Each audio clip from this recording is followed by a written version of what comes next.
గుడిమల్లం. ఇక్కడి శివాలయం చరిత్రకందనంత పురాతనం.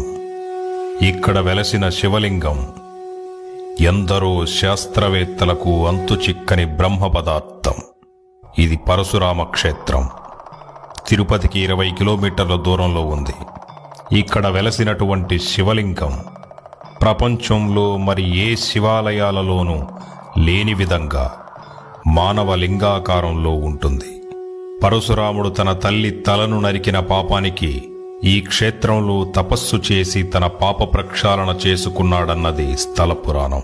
ఈ శివలింగం ప్రత్యేకత ఏమిటంటే, ఎంతో మంది శాస్త్రవేత్తలు, ఆర్కియాలజీ డిపార్ట్మెంట్ వాళ్ళు ఎన్నో పరిశోధనలు చేసి చివరకు ఈ శివలింగం తయారు కాబడిన శిల ఏదైతే ఉందో అది ఈ భూప్రపంచానికి సంబంధించింది కాదు అని నిర్ధారించారు.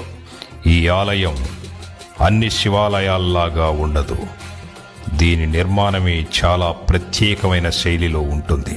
ఇందులోని శిల్ప సంపద అద్భుతంగా జీవం ఉట్టిపడుతూ ఉంటుంది.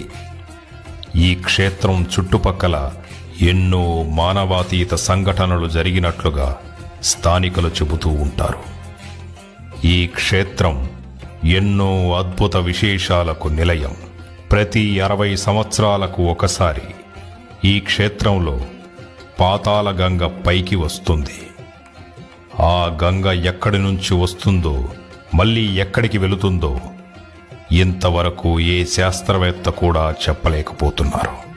ఈ శివాలయం ప్రపంచంలోని మొట్టమొదటి శివాలయం అన్నది స్థల పురాణం. ఈ ఆలయం పరిసర ప్రాంతాల్లో ఆకాశంలో ఎన్నో విచిత్రమైన మానవాతీత సంఘటనలు జరుగుతాయని ఆ ఊరి ప్రజలు చెబుతూ ఉంటారు. తిరుపతి చుట్టుపక్కల ఉన్నవాళ్ళు లేదా తిరుపతికి వచ్చేవాళ్ళు తప్పకుండా ఈ అద్భుతమైన క్షేత్రాన్ని దర్శించుకోవడానికి ప్రయత్నించండి. మీకు జీవితంలో ఎంతో అద్భుతమైన అనుభూతిని, మానసిక ప్రశాంతతని ఈ క్షేత్రం అందిస్తుందన్న దాంట్లో ఎటువంటి సందేహమూ లేదు. ఓం నమః శివాయ.